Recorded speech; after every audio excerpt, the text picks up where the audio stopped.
Okay, here's some gas. Let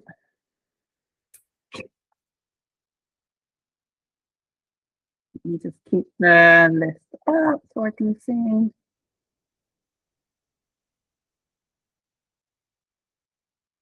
Okay.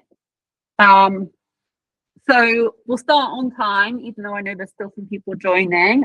But we're recording, so obviously anyone who misses the start or joins part way can see the recording as well. So welcome to everyone. So today we have a talk on from AI and agencies, which is about agencies are using AI illegally or at least recklessly. So obviously that's quite a strong title, but we're just going to talk through that today and have a few discussion points on the general subject to see whether it is relevant to you, whether it's something that you've been thinking about. Obviously it is because you're here. But it's something that all agencies need to be a lot more aware of and be thinking about the use of AI throughout their agency and the lack of kind of guidelines and boundaries around it.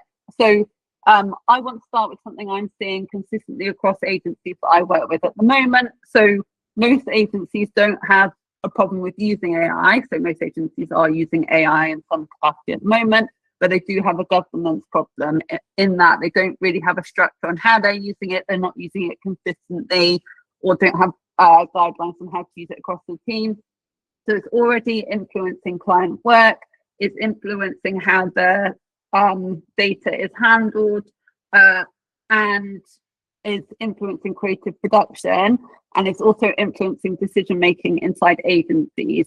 And leadership often don't realize how embedded it has become. So team members are often using it themselves without kind of the structure or saying honestly how they are using it within the team. So quite a lot of what I'm seeing is that agency founders want the team to use it and want them to experiment, but obviously this can create some risk with team members using it differently and the agency not being aware on what parts of the work or the deliverables AI has been used.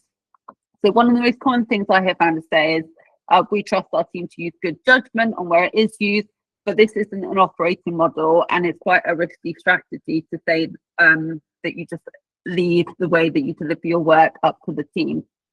So what agencies need to do now is they need to move from informal use to intentional governance. They need to move from individual judgment to leadership decisions, and they need to move to operational clarity across the teams, because otherwise if you have teams using it in different ways, it creates a huge risk on you and your agency.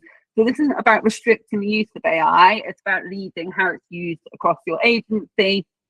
The agencies that get this right won't just reduce risk, they'll build enormous trust with clients and your teams. So actually it's helpful to be really clear about how you're using AI with your clients, but also with your teams as well, because it stops them needing to interpret it themselves.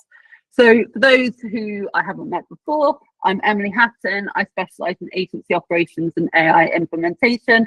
I help agencies embed in AI in a way that strengthens delivery, protects margin, and gives leadership greater visibility and control.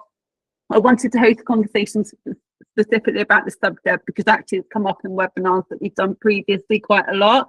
So I just wanted to focus a whole discussion on it here. Responsible AI inside an agency isn't kind of a boring legal discussion. It's an operational discussion, and it isn't only for technology either. It's how you actually run your agency. So it touches the leadership team, it touches the culture of the organization, it affects how you work with your clients, and it affects obviously the risk that you're putting yourself forward for. So I invited 3 people who each bring a different perspective on this. So Emma is joining us with the founder lens. So she looked at balancing commercial pressure, client expectations, and responsible creative production. Emma, do you just want to quickly introduce yourself? Yeah, hi. So I'm Emma. I am the founder of The Saltways. We help charities and nonprofits to create effective and authentic video content, and that's through us producing them ourselves, and then we also provide training for nonprofits as well. Thank you. And Oliver works in environments where permissions, likeness, and governance are operational requirements, not theoretical consideration. Oliver, you want to introduce yourself as well? Yeah, thanks, Emily. So, yeah, my name's Oliver, and I work for the AI Method.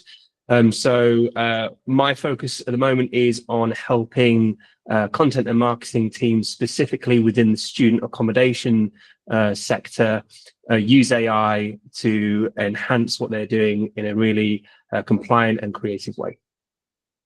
Thank you. And Jen specializes in responsible technology and evidence-based people practices, ensuring ethics are observable and embedded into how organizations operate. Jen, would you like to introduce yourself? Thanks, Emily. So I come at it from a kind of people and culture perspective. I've worked in the sort of inclusion space for about 15 years and worked with kind of everything from big corporates to small organizations, and partner with them to support them through kind of objective evidence-based practice, which of course is now leaning into AI. Thank you very much.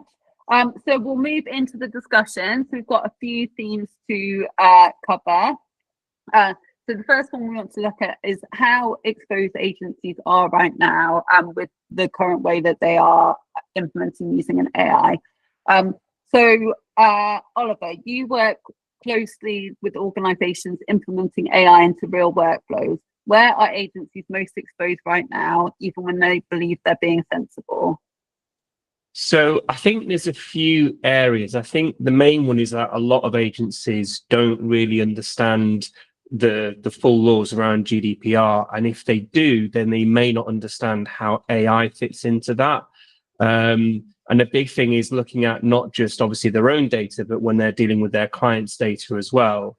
So I think we'll come on to that in a little bit more detail later on.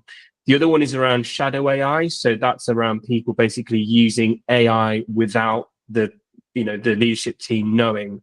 And that's typically done because it's a matter of convenience. It's just quickly, use an AI, log into sign up for an AI tool, use it to complete a simple task, and then kind of move on.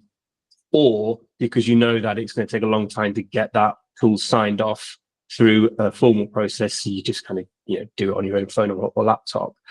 And I think that kind of culminates in just a big danger in the lack of training and knowledge around actually what happens when you use AI, specifically your data or your client's data. Once you hit send on a prompt and you've got some of your client's data in there, where does it go? How is it stored? How secure is it? How long does it last on those servers? And all these other things, which when you look at what GDPR requires from you as an agency, the two are really, really intricate, involved together, and they go hand in hand. So it's really actually important that agencies really understand the nuts and bolts of what happens to their data when they use AI. Thank you. And I think what I find maybe a bit scary at the moment is I don't think that a lot of agencies would be able to answer that question. I don't think if a client actually questioned them on how they're using it and where that data is going, I don't think that an agency found it on the spot would be able to say they know that for sure, which is what I think is a huge risk at the moment. Yeah, I completely agree. And I think, again, we'll come on to this a little bit later, but if or when there is a hack or there's a data leak or something, it's not the AI vendor, the tool provider that will be liable, it's the agency. It's you guys who are using that AI tool, which again, I don't think most people know. I think people think there'll be, if, I don't know, say ChatGPT gets hacked and all the data spills out onto the internet, there will be something that will be obviously applied to OpenAI. But actually, from a GDPR perspective, it's the agency that is liable. And I think the other thing, real quick, is because a lot of these AI tools are based in the US has very, very different data privacy laws to Europe. So actually, what they consider to be safe isn't what UK GDPR considers safe. So you need to kind of look at it from that UK perspective too. Thank you. Okay, Emma, from a founder and client delivery perspective, what makes you nervous when you look at how agencies are currently using AI?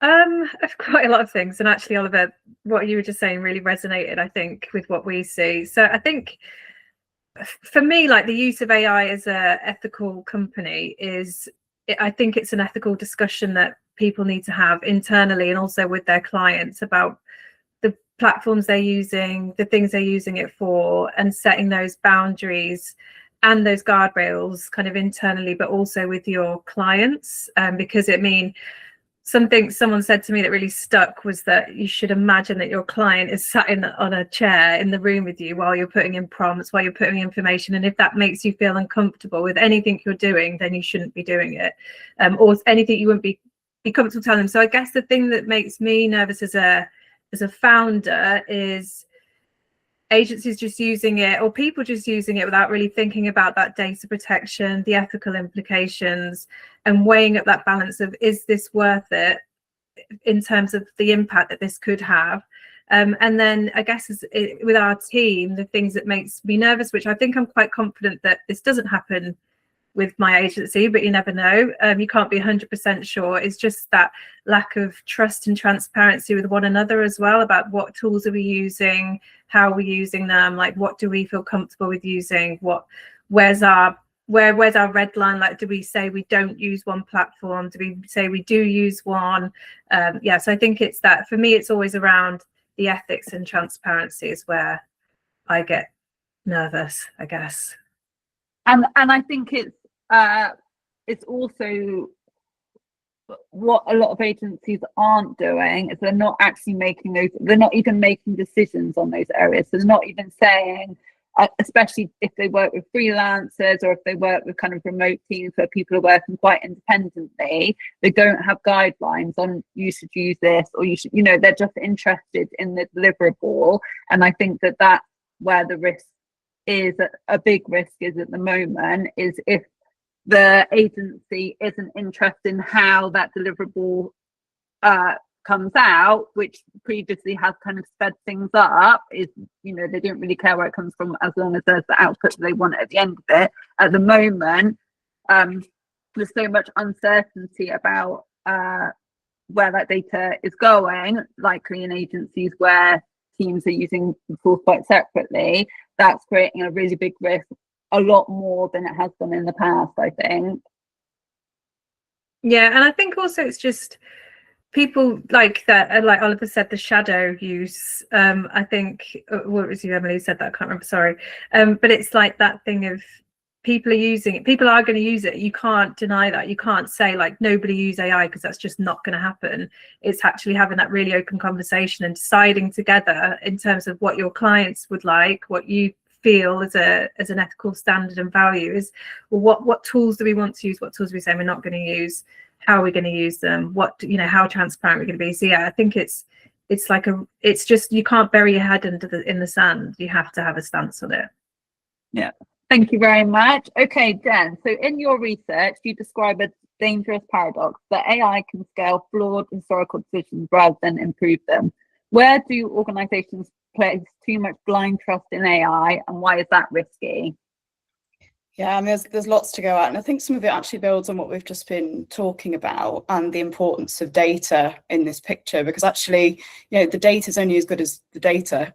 So if we're feeding kind of AI sort of flawed data or biased data, all that happens, of course, is that's learning sort of a pattern. So you might be familiar with the Amazon example. It's quite old now, but we don't seem to have learned too much from it, which was 2018, where they were feeding sort of their AI recruitment systems historical data.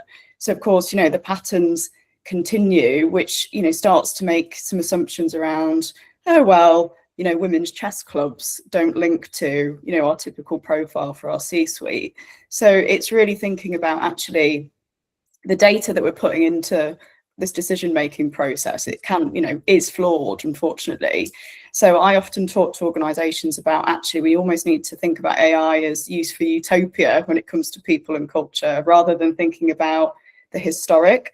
So bias, will only be sort of validated by all the continued decision making.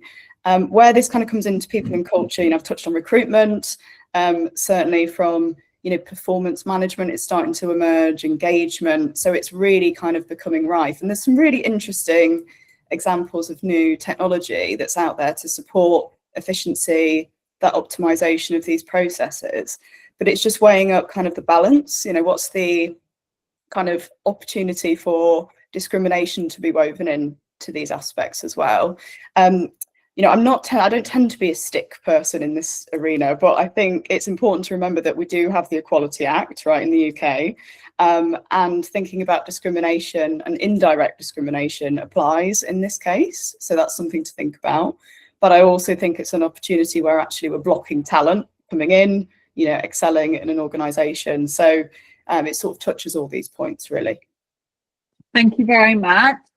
Okay, so we're just going to move into the next area, which is looking at who actually carries the risk. So we touched on this very quickly about whether it's the agency or whether it's kind of third party, but I just want to talk in more detail about that.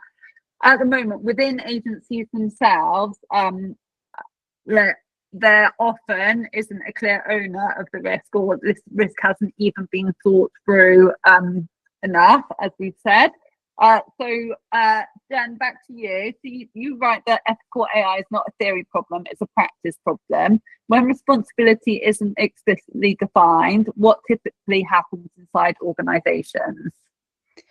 I think it's quite a simple answer this, because I think you could apply it to absolutely any type of policy and practice. We need to have, if there's anything that touches risk, therefore we should have some accountability and some leadership around it. I think the biggest theme for me is actually around this black box, so thinking actually, do we even understand what we're implementing in our organisation?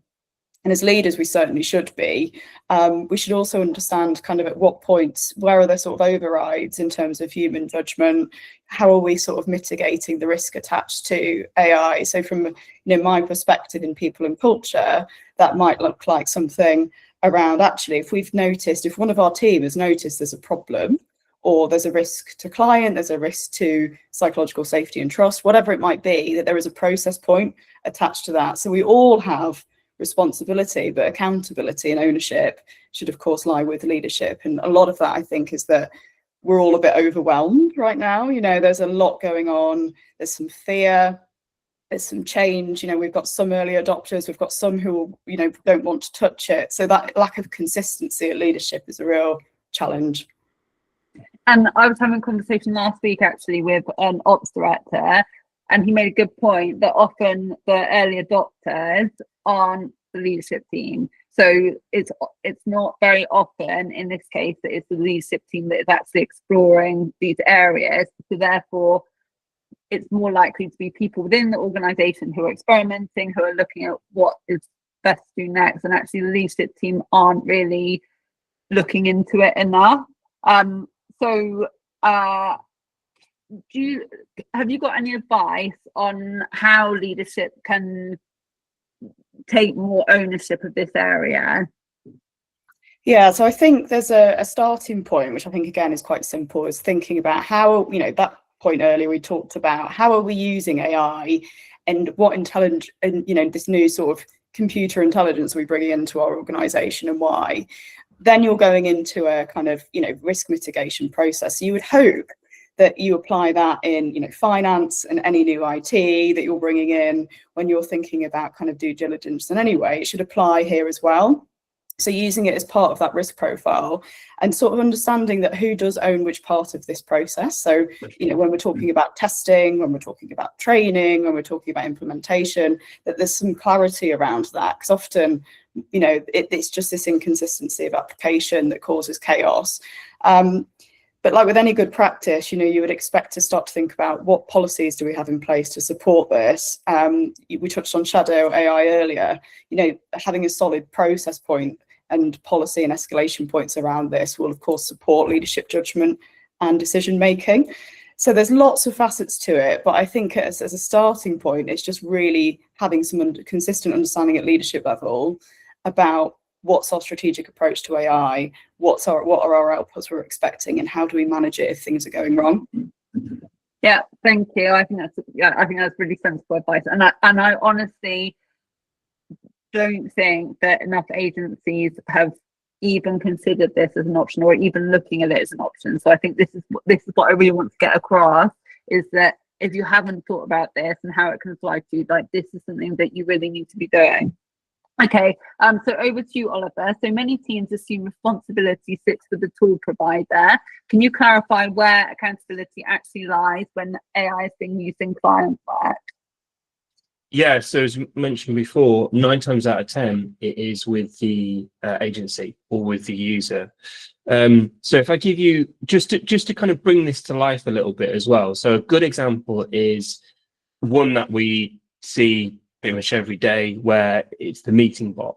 So let's say you have a meeting with someone, with a client, you bring along your meeting bot, which is going to record their audio and transcribe it so you've got meeting notes afterwards. But you haven't got permission from that person to use their voice in that way.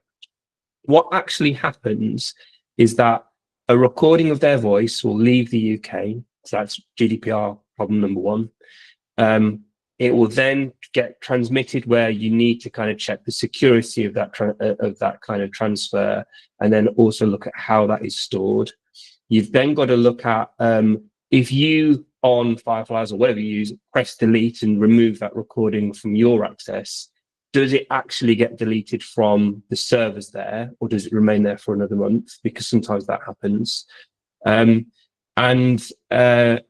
With all of that, let's then imagine worst case scenario, Fireflies gets hacked, all of that data gets kind of taken out and given to some nefarious organization. That organization then has the voice of your client, their name, context around what they do, maybe some confidential information. They can then clone that voice. They've got loads of information around who that person is, and they can go off and run riot with it. Now, when your client finds out, they are going to kind of quite quickly go, oh, hang on a minute, I kind of know it's a handful of people, I'll talk to those people.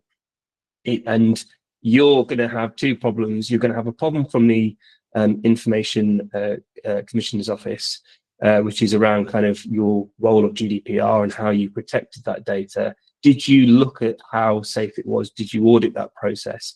But also you're going to have a very angry client because you've essentially not handled their data in the right way. And if you lose the client's data, you'll absolutely lose the client. So it's really important to take this seriously and actually look into this and really think about your data as gold. That's a really good way to kind of imagine it. Think about it as this really precious cargo that you're taking care of, and you want to make sure that it's being handled really, really correctly. If you hand that over to a courier, and in this analogy, that would be the AI tool. So you've got to really think about this in a really sensible way. And unfortunately, that does involve a little bit of digging into what the rules are and understanding them and making sure it's correct. But yeah, the bottom line is, unfortunately, it is the agency over the AI vendor if there is a hack, because you've not taken the appropriate steps to check that is a secure vendor. Now, you might find that you've done your homework, you've found something that ticks all the boxes, and they still get hacked. Then that blame shifts from you to the vendor, because you can illustrate and prove, I've done my due diligence, I've checked all the right points, we've documented it, I've got permission from the person who I'm talking to, I've done everything I possibly can to make sure that data is safe. Then you're in the clear. Then it moves over to the vendor's problem. But unfortunately, people aren't doing that, so they're putting themselves at a massive risk. Now, you might say, well, the likelihood of that happening is really low. We're a small agency, it's probably not going to happen. I would kind of go against that, and with 2 reasons. One, unfortunately, hacking is on the rise because hackers know how important personal data is, and there's hacking attacks all the time, and it's increasing, and they're going after big organizations and AI vendors because AI vendors have so much data. So unfortunately, don't think that that's the AI tool that you're using is completely safe. And then the second one is, think about this from a home insurance point of view. Hopefully everyone has home insurance.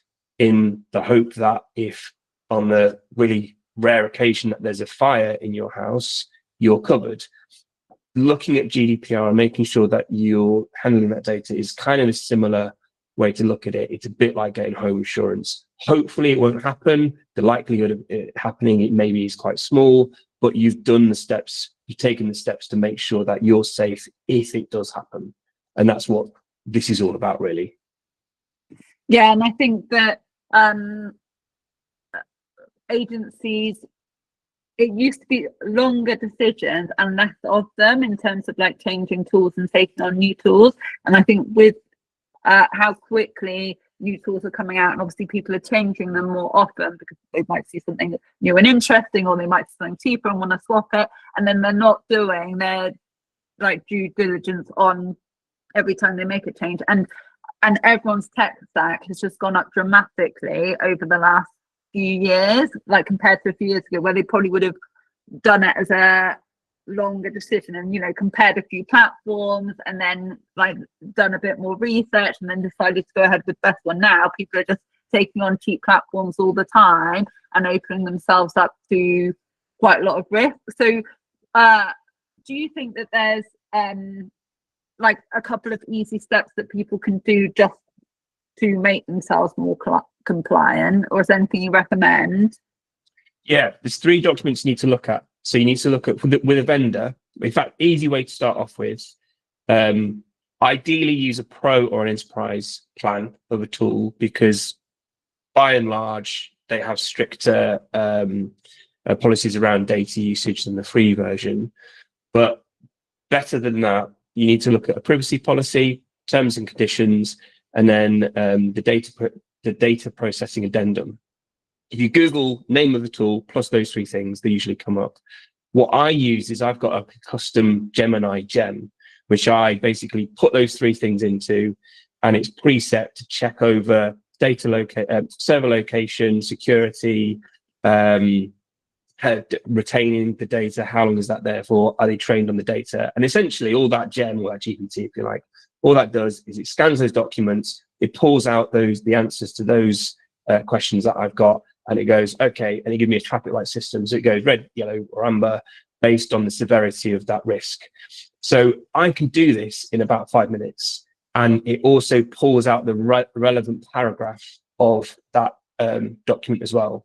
So setting up the gem probably took me, I don't know, 20 minutes, maybe half an hour. But I can do a quick check on anything in 5 minutes. And that's what I run before I recommend any tool to a client, because I don't want to personally recommend an AI tool to a client which isn't secure for them. So I do that hard work for most of my clients and kind of say, right, I've done the homework, this one's good, but you might want to just check these few things.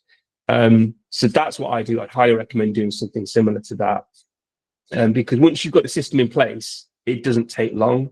And once you know what you're looking for, you can kind of do this very, very quickly, and you get a real sense of which tools are good to use and which tools aren't. I will say most of them are pretty good, and I think more and more now are realizing that in order to get a European audience, they have to focus on data security. But you would be surprised at some big ones that aren't suitable.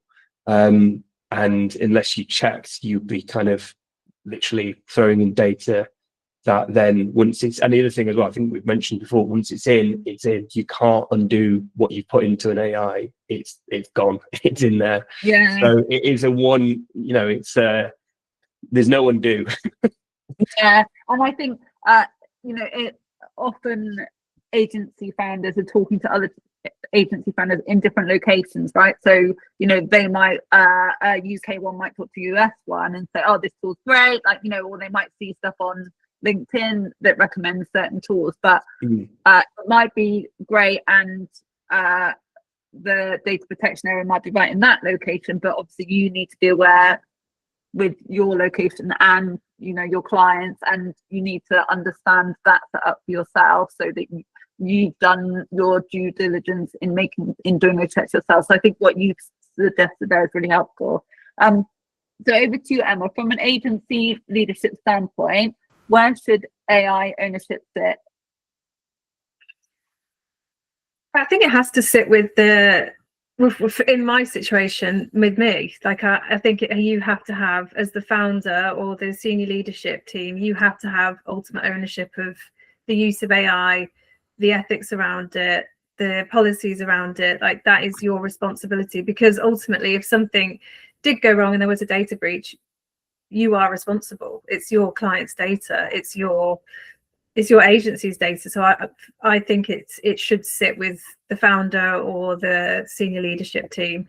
I mean, we do work with a lot of charities around this, and it blows my mind how quickly people just have taken on AI without all the normal processes they usually do, especially compared with, I mean, I can only really talk about the charity sector, but how the charity sector reacted to GDPR and the changes in that.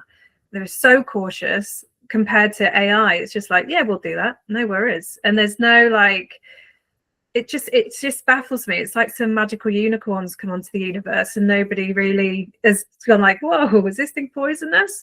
Yeah, so I think it should, I don't think you can get away from it being, it has to be the senior leadership, it has to be the founder, it has to be the business owner, because it's your reputation and it's your client's data. And I think that with agencies, not so much around the charity sector, because I agree with that. Like, there's some sectors where they have taken some like regulations more seriously, but agencies in general obviously want to move quickly and want to be able to implement things quickly, which is what creates risk and what creates, like, okay, so maybe we can, go with this until something comes in our way or something serious comes across that we should be paying attention to. And agencies generally, I think, are quite pro-risk rather than risk-averse. And I think the big problem at the moment is actually people don't even understand the risk that they're putting themselves under, and also how quick it is to fix it. Really, like, there's some very quick things you can do to check these, and you can just have someone responsible in the organisation that probably should be in the leadership team. So the problem at the moment is that sometimes the leadership team feel quite removed from the delivery, but actually the process of saying, okay, do we adhere to data protection? Do we adhere to, do we understand how our deliverables are being created? There should be someone in the leadership team that understands that. Otherwise, there's a huge risk on the organisation. So someone does need to be responsible for that. So definitely has to be within the leadership team. Whether they know the ins and outs of every single element, they need to be responsible for what tools are being used, what deliverables are being created that way, how the data is being used on the organisation, the same as they had to be before people were using AI. That was the leadership team then, and it's still the leadership team now that is responsible for that. Because, like you said, Emma, the risk will come back on the founder or on the leadership team. That's the problem. As soon as there's a breach, it will be a huge problem.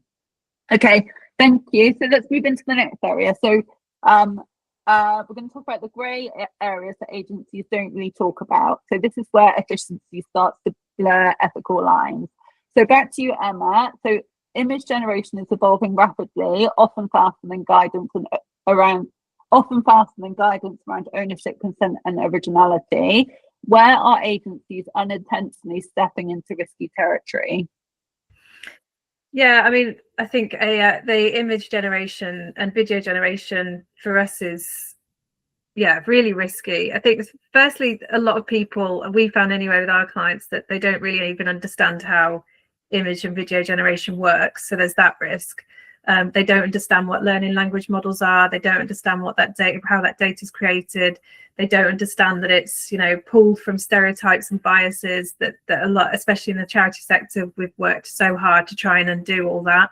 I think there's also a lot of risk around what platform you're using if you are going to be using image generation. In fact, some people have said that you should call it synthetic images instead of image generation, because some of them claim to be more ethical than others. So there is, there's a risk there around how it built its training data. None of them are perfect, and we've looked at them quite extensively. The ones that claim to be more ethical than others, it's a bit murky. And then also there's a thing around what prompts you're using. Like, are you actually feeding into the bias, the stereotypes? Are you sharing those prompts? So one of the academics we've been working with, who's very vocal in this area, has said that, you know, that we should be sharing, if we are using AI to create images, that we should say, well, you absolutely should say that you've used AI, and that's part of the EU AI Act, which I think, you know, if you're processing data in the EU, you absolutely have to do that. But also you should share your prompts, and you should share what platform you used as well, so to try and be completely transparent about how you've created that. I think the other risk as well we've seen, especially with charities, is that a lot of them are using AI to just like touch up or change a background, and they're not seeing that as being problematic in any way. But they don't understand that obviously once they're uploading that image, what happens with that, and then they're not saying, like, being fully transparent and saying this was, you know, touched up or changed or modified using AI. Which again, you need to think about how would your clients react to that, knowing that information. So yeah, I think that it's more for us. Again, it's just more about the transparency and the ethics behind the training data that it's being pulled from. And I think the training data, the lack of awareness around the training data, I think is really scary, because I think even the trend, whenever, like last couple of weeks, of people creating those images of themselves, like with all their, like their lives and what they do and stuff like that, and not realizing that obviously they're uploading an image of themselves, they're telling whatever AI platform all this information about themselves, and they're basically giving AI so much information about them as a person, which probably they haven't done before because they haven't used AI in that way. But obviously it's giving the tools a lot of data to use, and I think there's a lack of basic understanding across multiple people about that, about whatever you put in. As we said before, whatever you put in, you can't take it back out once it's in. So even, like you said, uploading an image just to touch it up, the image is already there, so the image has already been uploaded, and that is like available as training data. So it's a problem for clients. Obviously we need to be able to explain to clients that is happening, but also it's a problem with teams not understanding, having a common level of understanding of how AI works and what the risk is by just constantly putting information into it and how that can be used. Yeah, we've done some stuff recently with a charity that supports people with severe learning difficulties, and we have been putting together AI guidelines for them. And the biggest thing that we saw was, yeah, them just putting pictures of themselves, putting passport information in to help them with easy read applications. Like there's this complete lack of understanding around how it all works, which again goes back to my unicorn analogy. It's just wild to me. Yeah, and of course, as individuals, you know, that's not what we're talking about here. We're talking about you as an agency and the people that associate with you, which are your teams and your clients. That's who you're responsible for. You're responsible for how it's used in that way, which is really important to, for you to understand, but for you to get your team to understand as well. Okay, so over to you, Oliver. So you've worked in environments where permissions, likeness, and governance are taken extremely seriously. What has that taught you about AI compliance that agencies are currently underestimating? Yeah, so my background is actually a little bit similar to Emma's. So I used to work in video production, and before that I used to work in TV production. And whenever we would interview someone to be, or need someone to be in a show or a video, we would have to get a release form from them. So that release form is essentially a document that says, yes, I'm John, I'm happy to be in this this production or this video, and it's about these different things. So I had that drilled into me for probably the last 20 years of, you have to get consent from people for you to use their likeness in this production. And I think that's something that is missing a little bit in how we use clients' data today.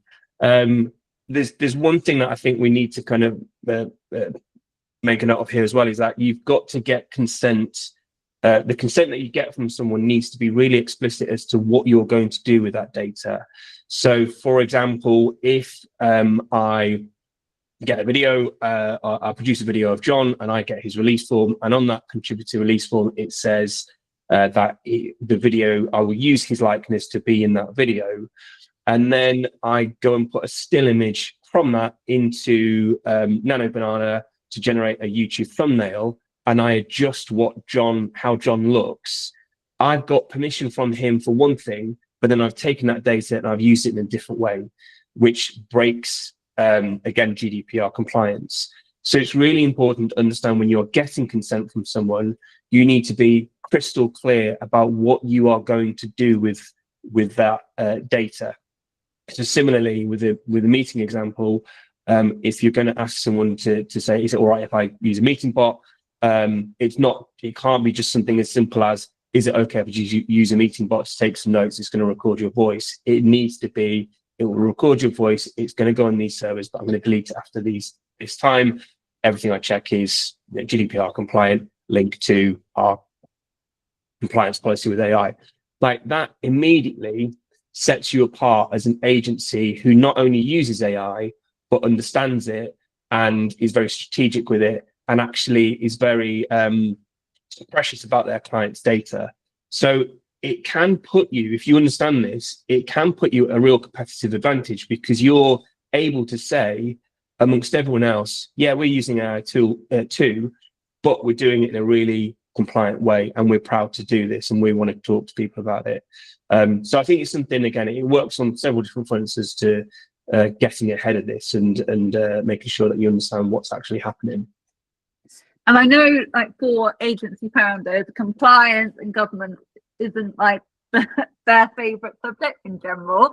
You know, it's not something that talks about speed and talks about, you know, like how we're like moving forward. But in terms of thinking about the service that you provide to your clients do take this really seriously, and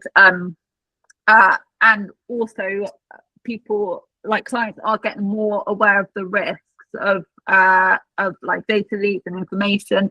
So, like you said, if you actually say it quite explicitly and you just spend some time on it, and actually you'd be surprised it doesn't take that long, you know, to explore this and get someone to, usually like an ops person or someone to be responsible for this, whoever's looking after kind of your operational processes anyway, needs to have this in mind. But it needs to be something that the leadership team are saying as a priority, because it's just it's more important than ever, because there's a higher level of risk than there ever was before.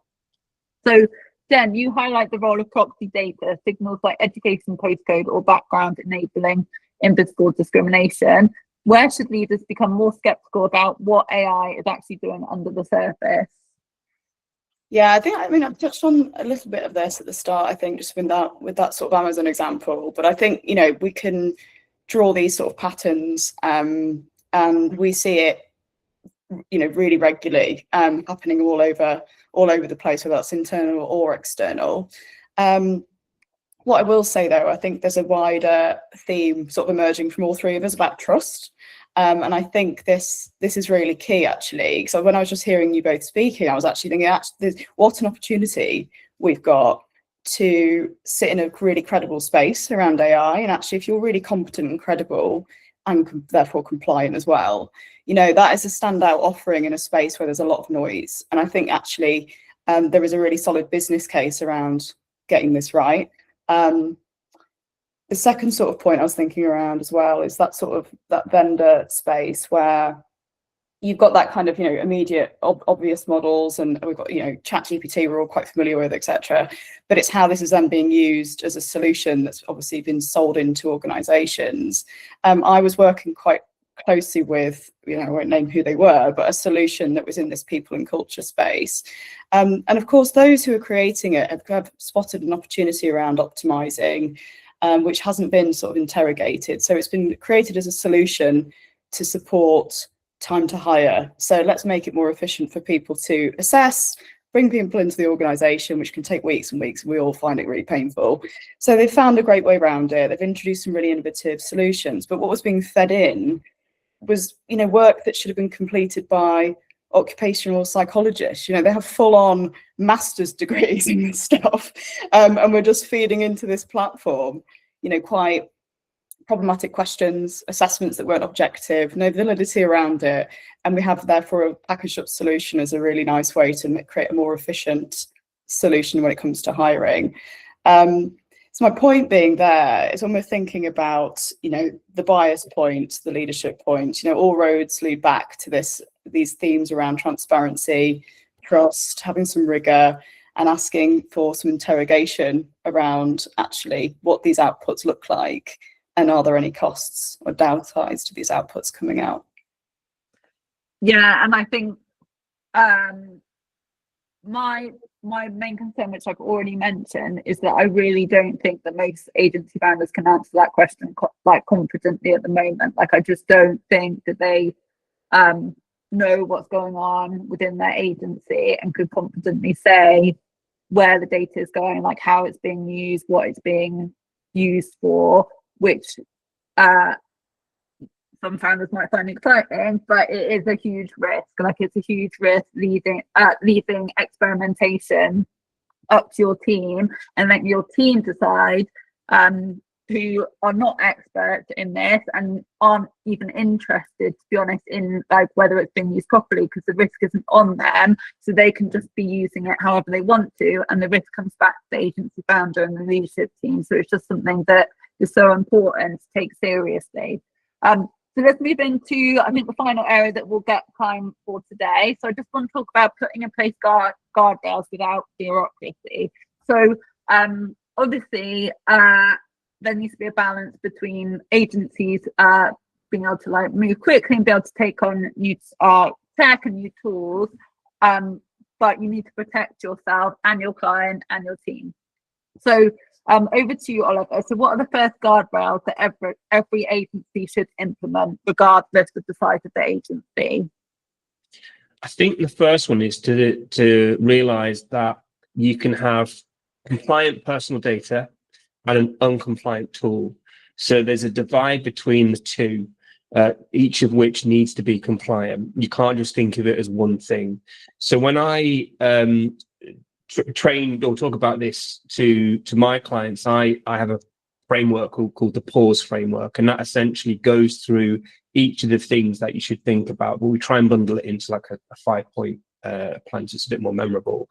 And that's essentially personal data. Is there any personal data present? If there isn't, if it's completely anonymous, really anonymous, and that means another thing to look into, then you don't have to worry about GDPR whatsoever. You're fine. Is it an approved AI tool?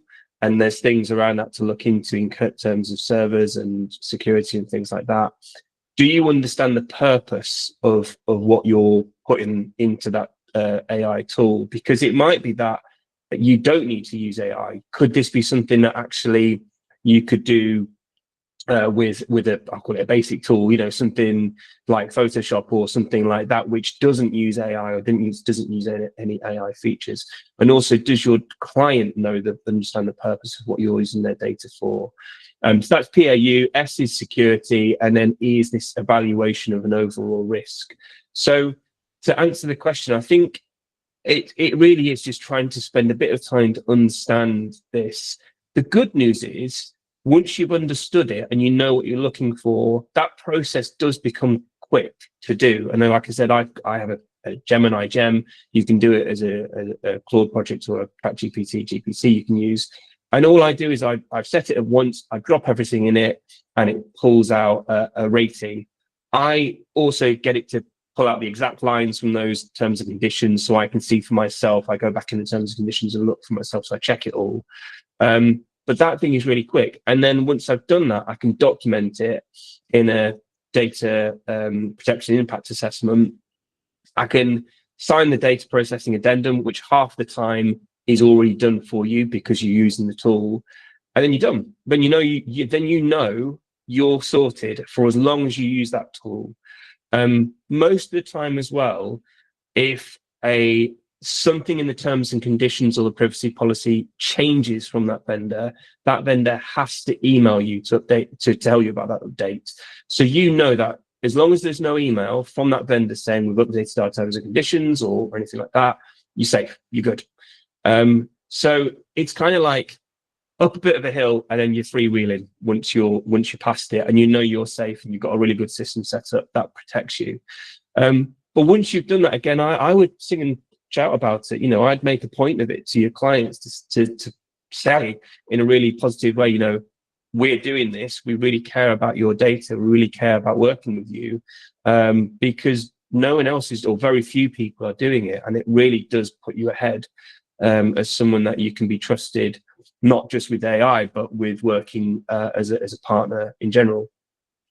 Thank you. And I think maybe just another point to that is like to have some organizations are more dictative than others about the tools that the team uses. So if you have centralized tools that you assign to the team, then that process works. But then the other side of it is that if you say to teams, like especially like freelancers, or if they're working on a remote basis, like designers and things, often they're using their own tools, not the company ones. So you need to be clear about that you either need to get them to do the same checks with you, so like someone needs to be assigned to do those checks on the tools that they're using, but you need to be clear with the people that you work with that you're going to produce outputs with and give to a client, that you have done these checks across all the tools that are possibly being used across the organization. Yeah, I think it's a really good point. I think one thing to add on to that is, you know, don't keep this knowledge with the leadership team. Everyone needs to know about it, as Emily just said. Thank you. Okay, so over to you, Emma. So how can you introduce structure without making teams feel restricted or mistrusted? I think that, I mean, it's actually really helpful to hear what Oliver, how clearly you've broken it down. I think that's really, really clear. Because for us, it's more about, I think we've created a really safe space with all of our teams. We work with a lot of freelancers about having very open conversations about what tools they're using. And we try and make it like a positive thing. If someone comes to us and says, oh, I found this new thing and you can do this with it, not to be scared of that, and to actually then look at it together and consider, is this worth using, and does it meet our ethical standards, and then should we then tell the rest of our freelancers that this is a tool that we, you know, agree with and we recommend. So I think it's more about, you have to have a real, it's that transparency thing again, like a real safe and welcoming conversation around what it is that you are using. I mean, for us, we are quite prescriptive about what tools we will and won't use, because it's more of an ethical thing for us. But yeah, I think we've never really gone through it in that really strict, well, not strict, but like clear breakdown. So that's something I'm personally going to take from this. So thanks, Oliver, of just actually looking at it step by step, because we have those conversations, but actually it probably would be really positive thing to actually document that and have it more as a structured process. But yeah, I think for us it's more about being open with one another about what we're using, why, and if there's something cool and exciting that's just come out, like, do we actually need this, and what are the risks, is it ethical? Yeah, and I think with if it's really helpful for professionals as well. So for like everyone is using AI, so it's good for us as founders to educate the teams on like what they need to be aware of themselves, because obviously in some cases it might be freelancers and they might be working for multiple people, and you know, they might be delivering stuff to clients directly. So actually it's beneficial and educational to everyone if you are implementing these frameworks and up-leveling everyone's kind of thought process on how they use AI. The team members would feel more positive about it, because actually it should have a positive impact on them, understanding really like the work they're doing and the tools they could be using personally and professionally as well, so having a better understanding of it. So over to you, Jen. So governance without evidence is just paperwork. So how do organizations ensure policies actually influence behavior instead of becoming documents that nobody reads? So I think there's probably two key themes, really. I think one is around human judgment. So at what points are we introducing human judgment in our decision making or our processes? And I think the key with all of this really is to try and not overwhelm and keep it super simple. So it might be, for example, that you have, thinking about, again, that internal piece. If we take, recruitment or performance management, what sort of steps do we typically take?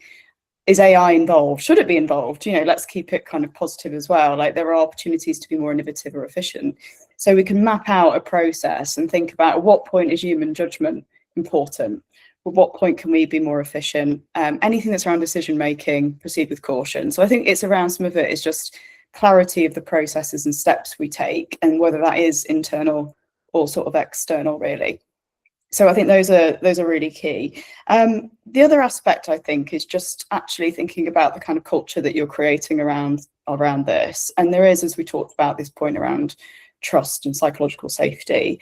And the more transparent the culture is in an organization, of course, that it just drives that innovation and creativity. So I think leaning, back to, this isn't just governance, there is business case here. We can put some pragmatism, creativity, innovation around it, so it doesn't feel so worrying, because ultimately this is the way the world is going. We're just trying to sort of shepherd it into the right direction.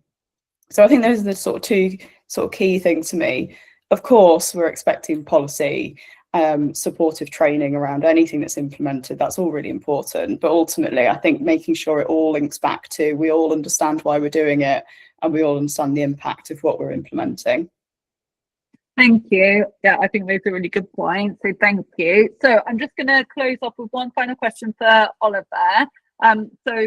What is one AI practice agencies consider normal today that we'll look back on in 2 years and seriously question?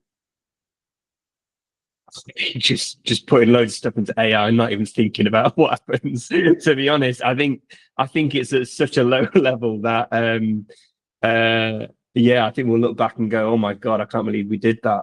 I think it is just, I think AI is still relatively new. And I think, like, if you work in the world of AI, you tend to kind of live and breathe it. And then whenever I talk to people who aren't in that world, they are, I don't want to say behind, because that's not fair on them, because it's not their job to be behind. But there's this massive gap of knowledge of, you've got AI over here being really exciting and wonderful and everything else like that. And then you've always got the real world of how people just get on with doing the job at hand, and how they kind of just pull bits of AI into it without thinking things through. And I think the thing that frustrates me massively is that no one over this side has really had the training or the knowledge of how to use AI in a really professional, if you want to call it that way, or a really safe way. So it's no one's fault that they're doing it in this way, because no one's really either told them, or no one's kind of stopped and gone, hang on a minute, what are we doing with this? Is this right? Because it kind of, and also AI just seems to work. Like, you seem to be getting good enough for, okay quality output from it. So therefore, why would you stop and kind of rethink about how you're doing things? But yeah, I think the biggest thing is that lack of knowledge around how AI actually works with data. What actually happens when you put data into it? Where does it go? What happens to it once it's kind of in the system, if you like, or in the AI world? And then secondly to that, how does GDPR and all the privacy laws that we have in Europe affect this? Because again, most of the AI tools are from the States. They have completely different privacy laws to us. So there is a massive mismatch there in terms of what they think is safe, and Gold Star is not the same for us. Thank you very much. So we've got 1 minute left. So I'm just going to wrap up and just say, obviously this wasn't meant to scare anyone, even though the title kind of implied that. But the point is to open up the conversation and say that responsibility for AI should be intentional with an agency and not an afterthought. And ownership of AI within your agency should be clear as well. If today has prompted you to think about this and how you're doing things within your agency, that's exactly why I run AI in agencies, is to give agencies a more structured approach to how they implement AI. So please do get in touch with me. I'll send the follow-up and the notes after this Cool. And please open up the conversation within your agencies about this, and just think about how you can put more structure in place. And we're always happy. I'm always happy to answer questions. Thanks so much to all the panelists, and thanks very much to everyone who attended. Have a good Thursday. Bye.